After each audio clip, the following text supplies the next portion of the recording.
하나님 말씀 보겠습니다. 신약성경 로마서 11장입니다.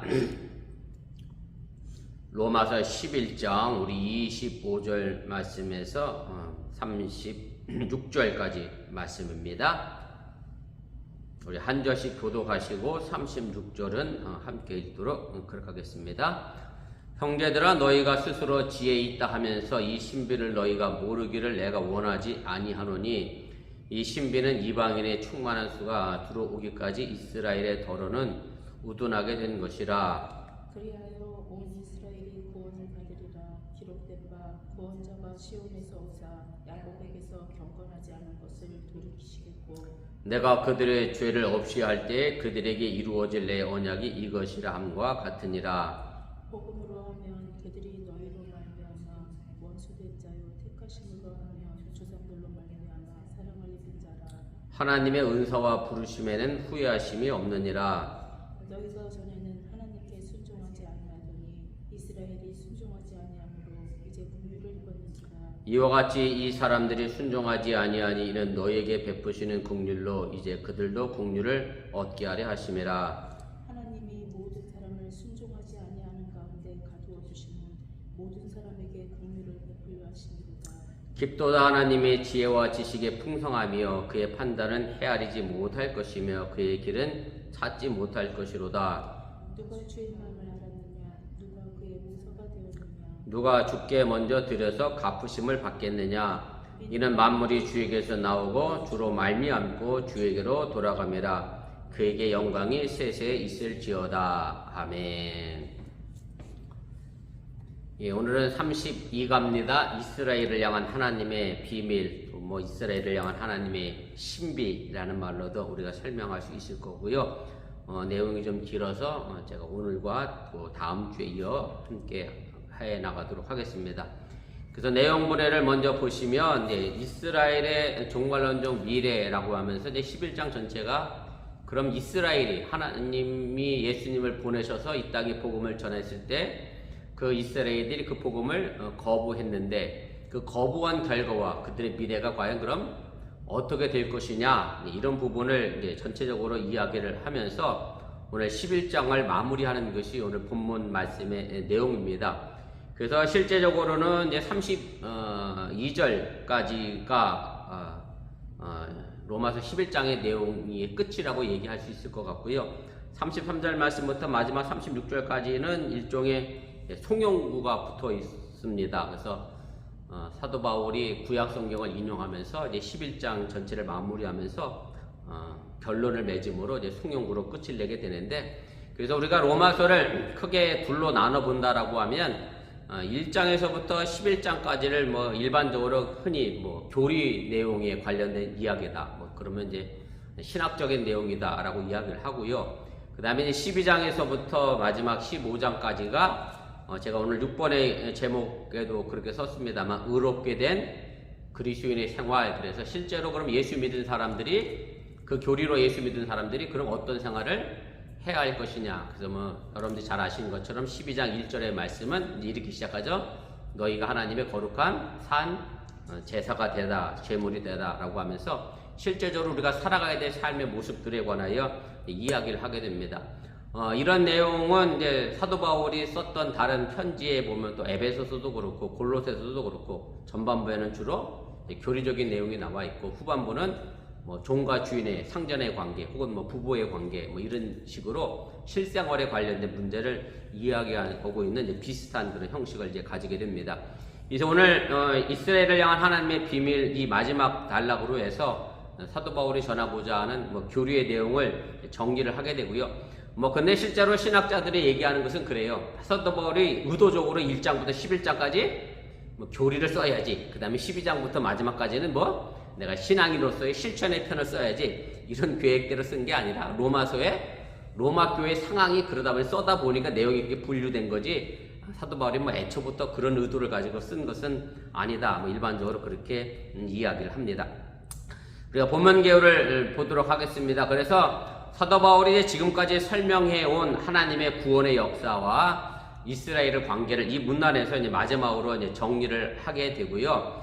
그리고 사도 바울이 마침내 도달한 결론의 내용은 뭐냐면 이스라엘의 종말론적 미래, 마지막 때 이스라엘은 그럼 어떻게 될 것이냐, 구원을 받을 것이냐. 뭐 이전까지는 사도 바울이 남은 자가 있어서 그들에게 희망이 되었다라고 이야기하고 있는데, 그럼 남은 자만 구원받을 것이냐, 아니면 나머지 이스라엘 백성들은 어떻게 될 것이냐, 이런 종말론적 미래에 관하여서 뭐라고 얘기하고 있냐면 그건 전적으로 하나님의 비밀에 관한 것이다. 그래서 오늘 25절 시작에도 보면 너희가 이 신비를 알기를 원한다 라고 이야기하면서 결국 이것은 하나님의 비밀에 관한 부분이라고 사도 바울이 이야기하며 그 비밀을 일종의 공개하는 것이 오늘 본단락의 내용이라 할 수 있을 겁니다. 그래서 2번입니다. 하나님의 은혜로 맺어진 언약이 결국은 오늘 말씀 속에도 보면 이스라엘 민족을 향해 여전히 유효합니다. 하나님께서 이스라엘 민족과 맺었던, 아브라함과 그의 조상들과 맺었던 그 약속이 유효하기 때문에, 그리고 사도 바울이 이스라엘 백성들이 예수 그리스도의 복음을 거부한 것이 영원토록 거부한 게 아니라 일시적이고 또 한시적으로 거부한 것이기 때문에 구원 사역이 그래서 단절되거나 완전히 취소될 수 없다라고 하는 것을 이미 11장 1절에서도 분명하게 이야기를 하고 이제 선언을 했습니다.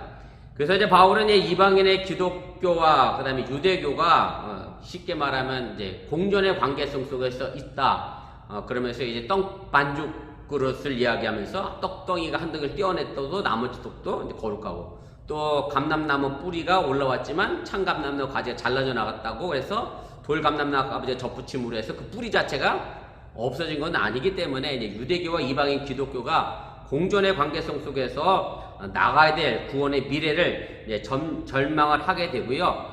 그래서 오늘 말씀 속에서 사도 바울이 이야기하고 싶었던 것은 이제 3번입니다. 3번의 두 번째 줄인데, 이제 구원사의 완성 과정에서 유대인의 충만한 수가 차기 위해서는 이방인의 충만한 수가 필요하다라고 하는 것을 이야기를 하게 됩니다. 그러면서 이스라엘 백성들이 우둔함에 거하였다라고 이야기를 하게 되는데, 이제 이런 얘기죠. 사도 바울이 이미 앞서 어떻게 얘기했습니까? 이스라엘 백성들이 복음을 거부함으로 해서 그 복음이 어디로 넘어가게 되죠? 이방인이 받아들이는 복음으로 넘어가게 됐어요. 그래서 이방인에게 복음이 전해지게 됩니다. 그런데 그 이방인의 복음이 결국 그럼 전해져서 그 이방인의 복음 수가 완전히 차여지게 되면, 완전히 채워지게 되면 그 다음은 그럼 그 차여진 것이 어디로 돌아가겠어요? 다시 이스라엘의 구원으로 돌아간다라고 하는 것이 이제 사도 바울의 이야기고요. 그래서 제가 그 각주 하단에 달아드렸는데 로마서 11장 12절에 보면 이렇게 되죠.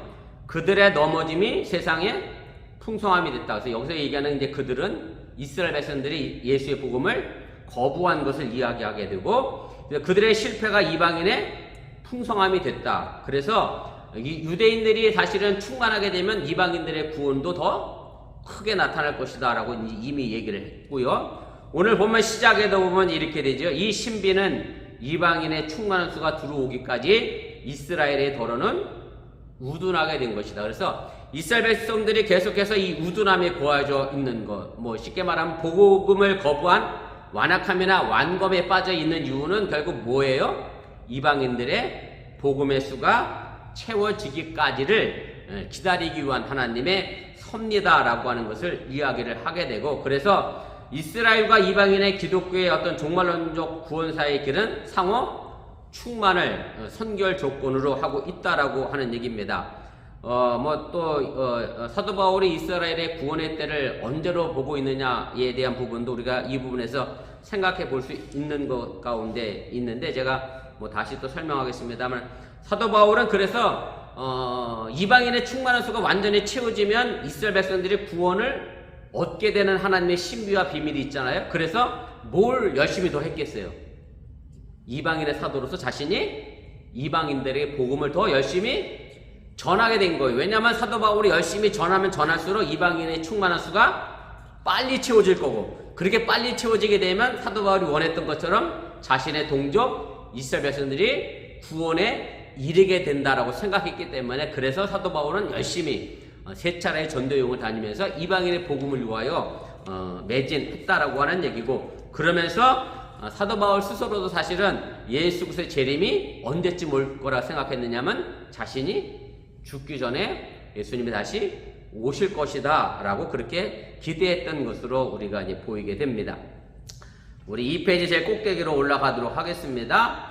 그래서 이런 충만의 구원론에 의해서 이제 바울은 온 이스라엘이 구원을 받을 것이다. 물론 그 이전에는 사도 바울이 엘리사 시대에 모든 사람들이 바알에게 우상 숭배하고 절했는데, 그렇지만 그럼에도 불구하고 엘리야를 위하여 하나님이 7,000명을 남겨주셨다. 그래서 그와 마찬가지로 모든 이스라엘 백성들이 다 구원을 거부한 게 아니라 자기를 비롯해서 유대인 기독교인들을 하나님께서 남은 자로 남겨주셨다라고 얘기했는데, 그런데 그런 일부분의 구원만 이야기한 게 아니라 오늘 본문 26절 말씀 보면 온 이스라엘이 결국 어떻게 될 것이다?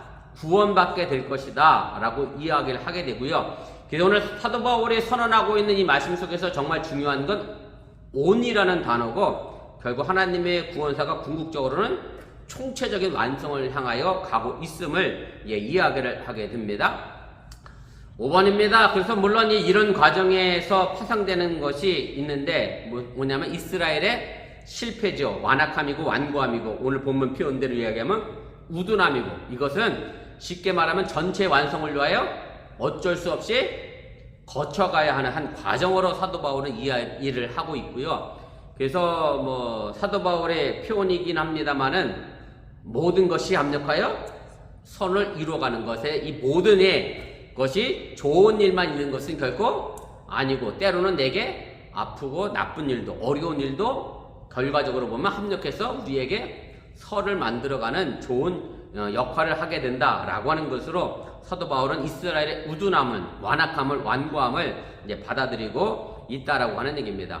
이것은 단지 이스라엘에게만 국한된 것이 아니라 결국 하나님 앞에 있는 모든 사람들에게 해당되는 부분이고, 그래서 결국 우리에게도 그 부분이 이제 적용되어진다라고 하는 얘기고요. 그래서 오늘 32절에 보면 사도 바울이 이제 이런 이야기를 하게 되죠. 하나님이 모든 사람을 순종하지 아니하는 가운데 두심은 모든 사람에게 긍휼을 베풀려 하심이라. 순종하지 않는 사람이 있어요? 하나님이 모두 베풀 수 있어요? 긍휼을 베풀 수도 있다라는 취지로 이제 사도 바울이 이야기하게 되고, 그다음에 마지막 붙은 이제 송영구가 전체적인 논의를 요약을 하게 되는데, 마지막 붙은 송영구에 대한 자세한 내용은 다음 주에 제가 설명하도록 그렇게 하겠습니다. 우리 본문 주석으로 가겠습니다. 바울은 왜 이방인 기독교인들에게 이제 스스로 지혜 있다함을 이제 통박하고 있습니까? 오늘 25절, 26절에 있는 말씀인데, 제가 이미 개요를 통해서 거의 전체적인 내용은 이야기했기 때문에 쉽게 더 이해되리라 그렇게 생각이 듭니다. 형제들아, 너희가 스스로 지혜 있다 하면서 이 신비를 너희가 모르기를 내가 원하지 아니하노니, 이 신비는 이방인의 충만한 수가 들어오기까지 이스라엘의 더러는 우둔하게 된 것이라. 그리하여 온 이스라엘이 구원을 받으리라. 여기까지만 제가 읽도록 하겠습니다. 그 뒤는 2번에서 제가 연결해서 또 나가도록 그렇게 하겠습니다. 그래서 사도 바울은 이제 25절을 시작하면서 로마 교인들을 향하여 형제라고 이제 호칭을 하면서 그들과의 신앙적 연대를 이제 다시 한번 확인하고 이제 새로운 논의를 이끌어 가게 됩니다. 그래서 이 대목에서 사도 바울이 가지고 있었던 노파심이 하나 있었는데, 그것은 뭐냐면 바로 지난 시간에도 얘기했습니다만은 이방인들이 결코 뭐하지 말아라? 자만하지 말아라. 원래 가지가 잘라져 나가고 너희들이 접붙임을 받았다고 해서 그것 때문에 너희들이 결코 자랑할 것이 하나도 없다. 자만할 이유가 없다. 그것은 그렇다고 해서 너희들이 믿음 또한 너희들이 자랑할 것도 못 된다라고 하는 것을 이미 이야기를 했기 때문에, 사도 바울이 로마 교회 속에 있었던 많은 이방인들이 가지고 있었던 마음의 불안은 뭐냐면 행여 유대인들을 버리고 자신들을 선택한 하나님의 말씀으로 인하여 교만하고 자만에 빠질까봐 이 부분에 관하여 사도 바울이 이야기를 하게 됩니다. 그래서 11장 20절에 이미 사도 바울이 한번 했잖아요. 제가 각주 하단에 달아드렸는데, 옳도다 그들은 믿지 아니하므로, 여기 그들은 이스라엘 백성들이죠. 꺾이었고 너는 믿음으로 섰느니라. 그래서 높은 마음을 품지 말고 도리어 두려워해라. 그래서 믿음으로 섰다라고 하는 그 믿음조차도 사실은 이방인들이 자랑할 것이 결코 못 된다라고 하는 얘기죠. 왜냐하면 그 믿음도 결국은 하나님의 은혜로 주어진 것이기 때문에 이방인들이 자랑할 필요가 없다라고 하는 얘기고, 그래서 사도 바울이 걱정한 것은 뭐냐면 자기들이 스스로 지혜 있고 높은 위치에 서 있다라고 우쭐대면서 사도 바울이 말하고 있는 이 신비에 대하여 모른다라고 하면 얼마나 더 망신이겠느냐라고 하는 취지로 얘기하는 겁니다. 너희들이 그렇게 자랑하고 믿음 안에서 교만한 자리에 서 있다라고 우쭐대고 있는 현재 상황 속에서 내가 말하려고 하는 이 신비를 너희가 모른다 그러면 그게 무슨 너희가 지혜 있다 말하겠느냐라고 하는 이런 부분을 이야기하게 되는 거고, 그래서 사도 바울은 스스로 지혜 있다 하면서 이 신비를 너희가 모르기를 내가 원하지 아니한다라고 하는 이 표현은 하나님의 비밀을 향한, 하나님의 신비를 향한 그들의 겸손한 자세를 이끌어내기 위한 의도를 가지고 이야기를 하게 됩니다. 그래서 본문에 말하는 이 하나님의 신비, 하나님의 비밀은 물론 일반적으로는 구약 성경에서도 보면 이런 하나님의 비밀과 신비에 관한 얘기가 여러 군데 기록이 되어 있습니다만, 쉽게 말씀드리면 이런 겁니다. 하나님이 감췄다가 나중에 드러내는 계시, 이런 사건을 가지고 하나님의 비밀, 하나님의 신비라고 이야기를 하게 되고요. 그래서 이런 것은 또 다른 말로 하면 계시라고 하는 말로도 설명을 하지요. 계시라고 하는 것은 감춰졌던 것을 우리에게 보여주는 것을 가지고 계시라고 하고, 그래서 우리가 신학적인 용어긴 합니다만 이런 계시도, 이런 하나님의 신비의 비밀도 일반적인 계시가 있고 특수 계시가 있다, 그렇게 나눠 이야기를 합니다. 그래서 일반적인 계시는 사도 바울이 로마서 1장을 시작할 때 그랬죠. 이방인들 너희가 하나님을 몰랐다라고 핑계하지 못한다. 왜냐하면 하나님이 이미 이 자연 속에서 천지 창조물 속에서 다 하나님이 계심을 보여줬기 때문에, 그래서 그렇게 얘기하는 계시가 우리가 일반적인 계시라고 얘기하는 거고, 특수 계시라고 하는 것은 한 번밖에 안 일어난 계시. 다시 말씀드리면 예수 그리스도를 이 땅에 보내시고 십자가에서 죽으셔서 우리를 구원하신 그 계시가 특수 계시라고 신학자들은 일반적으로 그렇게 이야기를 하게 됩니다.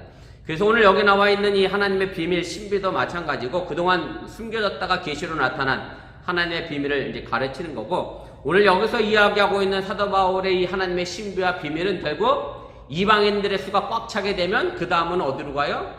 이스라엘에게 그 복음이 넘어간다, 그 충만함이 이루어진다라는 것으로 이야기를 하고 있고, 이 신비를, 이 비밀을 너희가 좀 알았으면 좋겠다라고 이제 이야기를 하게 됩니다. 4번입니다. 바울은 앞에서 이스라엘의 완고함이 이방인의 구원을 이제 가능했다라고 이야기를 했지요. 그들이 거부함으로 그 복음이 이방인들에게 넘어갔다라고 얘기했고, 이제는 이방인의 구원의 완성은 이제 이방인의 구원의 수가 꽉 차면 그게 다 어디로 넘어가요?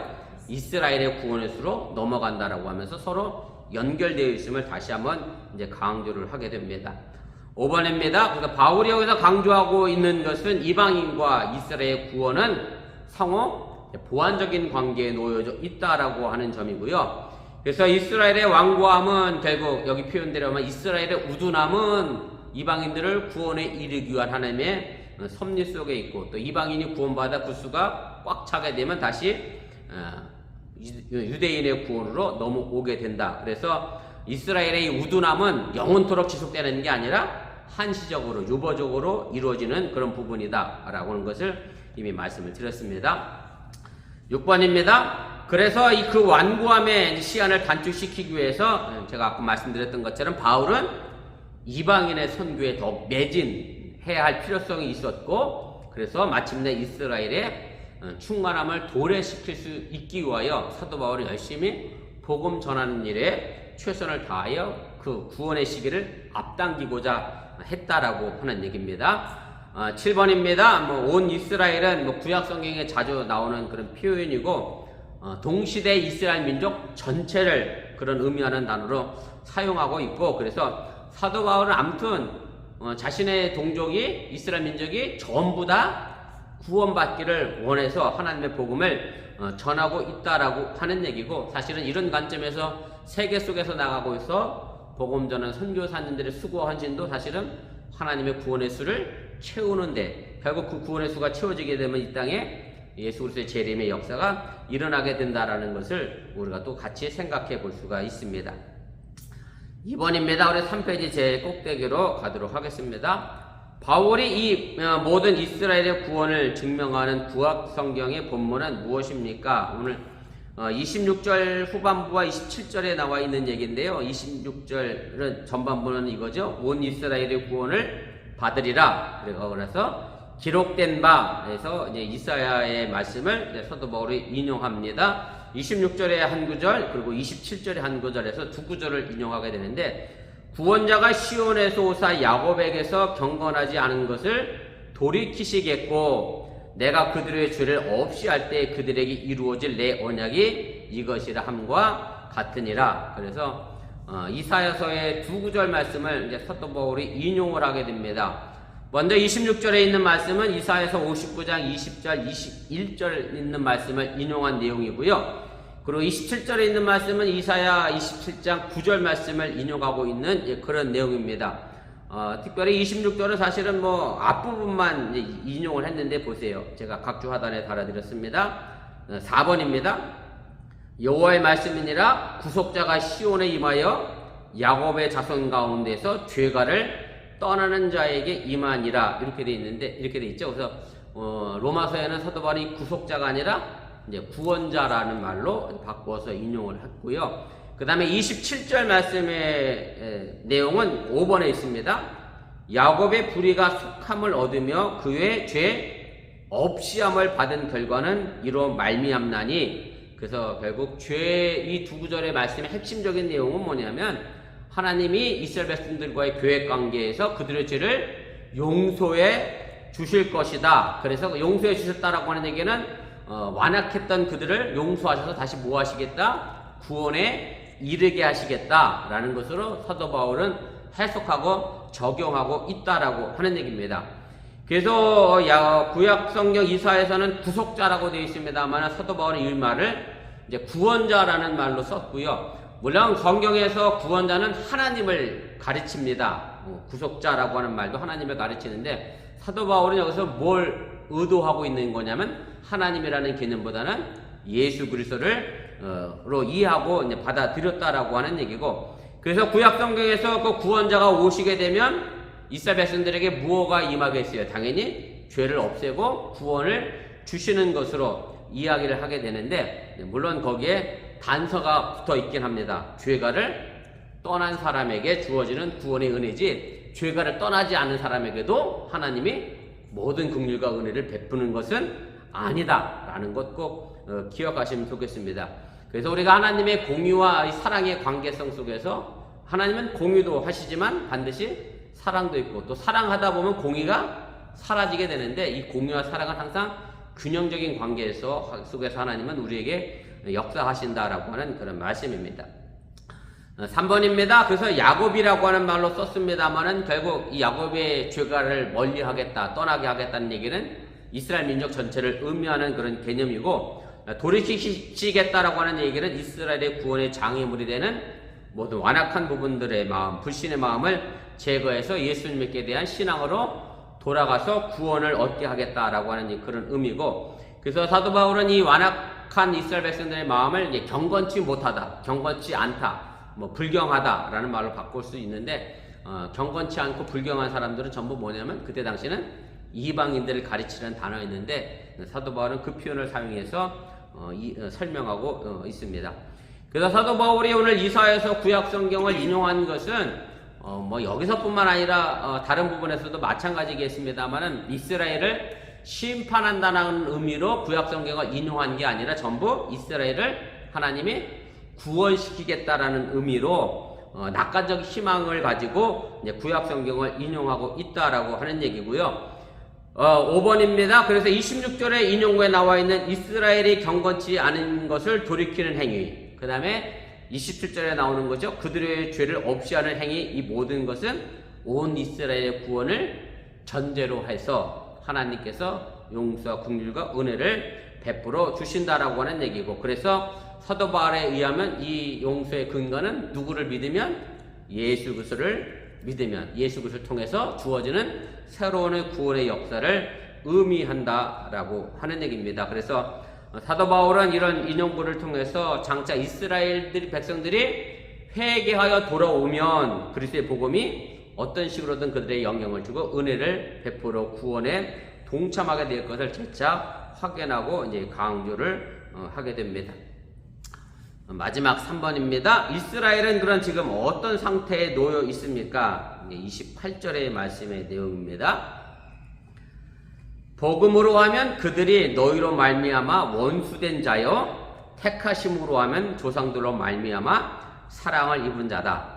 그래서 약간의 여기 표현대로 봐도 애증의 관계가 있습니다. 하나님 편에서 이스라엘 바라보면 사랑도 하시고 여기 보면 원수된 자이기 때문에 증오도 하고 애증의 관계가 있는데 자세한 내용을 제가 보도록 하겠습니다.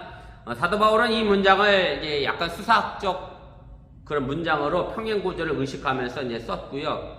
그래서 복음과 택하심, 그 다음에 너희 이방인과 조상들, 그 다음에 원수와 사랑을 입은 자, 이런 관계로 대칭을 이루게 되고요. 그래서 오늘 여기에 나와 있는 그들은 너희로 말미암아 이렇게 되어 있는데, 그들은 누구냐면 복음을 믿지 않는 이방인들을 지칭하게 되고, 그래서 복음으로 하면이라는 말의 뜻은 복음을 받아들이고 받아들이지 않느냐의 결과에 따른 그것을 의미하게 되는데, 보세요. 그래서 28장의 내용을 제가 다시 하면, 복음으로 하면 여기서 그들은 누구냐면 이스라엘 백성들, 너희는 이방인이 되는 거고, 그래서 이스라엘 백성들이 복음을 안 받아들였기 때문에 이방인들과 관계돼서 어떻게 됐어요? 서로 원수가 됐다. 이제 이런 말로 사도 바울이 설명을 하는 겁니다. 그래서 2번 다시 이제 프린트물로 오시면 2번입니다. 복음으로 하면은 복음의 수용 여부에 따른 결과에 의하면 이라는 그런 뜻이고, 그래서 그들 복음을 믿지 않은 이스라엘 백성들은 그리스도와 함께 그 복음을 일단 거부함으로써 하나님과 원수가 되는 결과를 만들었다. 이제 사도 바울이 이렇게 이야기하게 되고, 물론 여기서 원수는 비단 이스라엘 백성들만 가르치는 것은 아니고 예수 그리스도의 복음을 거부한 모든 사람들이 하나님과 원수가 된다라고 하는 그런 의미입니다. 제가 각주 7번에 달아드렸는데 보세요. 7번 로마서 5장 10절 말씀에 이미 사도 바울이 한 얘기입니다. 곧 우리가 원수 되었을 때에 그의 아들의 죽으심으로 말미암아 하나님과 화목하게 되었은즉 화목하게 된 자로서는 더욱 그의 살아나심으로 말미암아 구원을 받을 것이라. 그래서 우리가 예수 그리스도의 복음을 믿지 않으면 결과적으로 하나님과 원수가 되는 결과를 만들어낸다라고 하는 얘기고, 뭐 결과적으로 얘기하면 사도 바울의 표현대로 얘기하면 성령의 법을 따라 살지 못하고 누구의 법을 따라 사는 거죠? 내 욕심의 법을 따라 살다 보면 당연히 하나님과는 원수가 될 수밖에 없다라고 하는 것을 이제 이야기를 하게 됩니다. 3번입니다.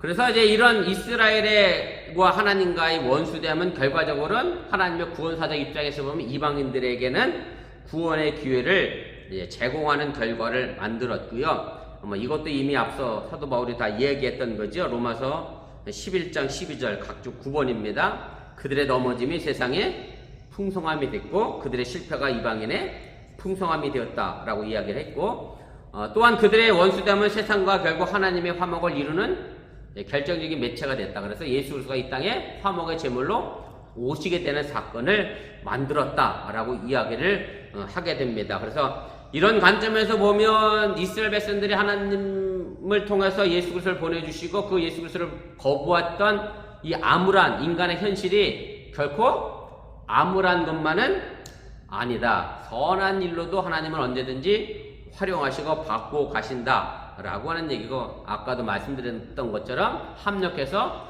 선을 이뤄내시는 그런 구원의 촉매자가 된다라고 하는 얘기고, 그래서 오늘 8절에다 보면 이렇게 돼 있잖아요. 제가 다시 28절 읽어볼게요. 복음으로 하면 그들이 너희로 말미암아. 그래서 너희로 말미암아가 바로 이제 그런 의미죠. 이방인들 때문에 이스라엘 백성들이 원수가 됐지만 그 결과가 그렇게 썩 나쁜 것만으로 나타나지는 않았다. 이것을 이제 사도 바울이 이야기를 하게 됩니다. 4페이지 제일 마지막 4번입니다. 가로 4번입니다. 그 다음에 이제 복음에 관하여는 이제 하나님이 이스라엘 백성들과 이방인 때문에 원수가 됐다라고 이야기하고, 그 다음에 택하심으로 갑니다. 이 택하심은 언제적부터 택하심이냐면 하나님이 아브라함과 그 이스라엘 조상들과 약속하신 뭐죠? 내가 너희들을 나의 백성으로 삼겠다라고 하는 계약의 관계를 이야기하는 겁니다. 그래서 이스라엘 백성들은 그 조상들 덕분에 여전히 하나님의 사랑을 받고 있는 사람으로 남게 됩니다. 그리고 28절 후반부를 제가 다시 읽어볼게요. 택하심으로 하면 조상들로 말미암아 사랑을 입은 자라, 이렇게 돼 있어요. 그래서 이 택하심은 결국 이스라엘 백성들의 조상들을 의미하는 거고, 그래서 조상들 덕분에 이스라엘 백성들은 여전히 하나님의 사랑을 입고 있는 자로 남아 있게 됩니다. 그래서 여기서 말하는 하나님의 택하심은 이스라엘 백성들 가운데 유대인 기독교인들을 위하여 남겨놓았다라고 하는 그 일부분을 이야기하는 게 아니라 사도 바울은 지금 이스라엘 전체의 구원을 이야기하고 있잖아요. 그래서 온 이스라엘이 하나님의 사랑을 여전히 받고 있음을 이야기하는 거고요. 그래서 이들은 역사적 유산으로 인해서 애당초 사랑을 입은 자들일 뿐만 아니라 여전히 지금도 사랑을 받고 있는 자들이라고 하는 것을 사도 바울이 이야기를 하게 됩니다. 마지막 5번입니다. 그래서 이스라엘은 그 택함만으로 하나님이 사랑치 아니한 자에서 얼마든지 뭐로 바꿀 수 있어요? 사랑하는 자로 단번에 바꿀 수 있다라고 하는 얘기고, 로마서 9장 25절에 호세아서의 글을 인용하면서 사도 바울이 한 얘기입니다. 각주 11번입니다. 호세아의 글에도 이르기를 내가 내 백성 아닌 자를 내 백성이라, 사랑하지 아니한 자를 사랑하는 자라 부르리라. 그래서 내가 내 백성이 아닌 사람이 누구예요? 이방인들이잖아요. 이방인들. 호세아서의 이방인들을 하나님은 그래도 내 백성으로 삼아 주셨다라고 하는 얘기예요. 사랑치 않은 사람을 향하여 하나님 뭐라고 불러줬어요? 내가 사랑하는 사람이다 라고 불렀습니다. 그것은 이방인들을 향한 하나님의 사랑을 의미하는 거고, 그래서 이스라엘 백성들은 결국 하나님과 원수이면서 동시에 하나님의 사랑을 받고 있는 애증의 긴장의 현실에 놓여져 있는 거고, 결국 이런 긴장의 현실의 모습은 하나님의 이스라엘 백성들을 결코 포기하지 않으시고 끝까지 구원에 이르게 하시겠다라고 하는 구원의 증명을 하는 또 다른 방식임을 여러분들이 기억하시면 좋겠습니다. 우스갯소리로 마무리하자고 하면 부부도 사실은 이 애증의 관계 속에서 사는 것 같죠. 그죠? 사랑하기도 하고 미워하기도 하지만 결국 또 포기할 수 없어. 결국 함께 부부의 관계를 맞이어가는 이 모든 것들 속에서 우리가 또 생각해 보면 하나님은 여전히 이스라엘 백성들, 지금의 유대인들을 완전히 포기해서 유대인들이 멸망당할 자로 남겨두실 것이 아니라 그들도 언젠가 구원에 이르게 될 것이고, 이런 관점에서 보면 유대인들이 전부 구원받으면 이 세상에 재림이 임하지 않을까라는 생각도 불현듯 떠오르게 됩니다. 아무튼 사도 바울이 그래서 복음 전함에 있어서 최선을 다했다라고 하는 사실 다시 한번 기억하시면서 여러분들의 전도와 선교가 복음의 수를 채워나가는 귀한 밑거름이 될 수 있기를 주님의 이름으로 또한 축원을 드립니다.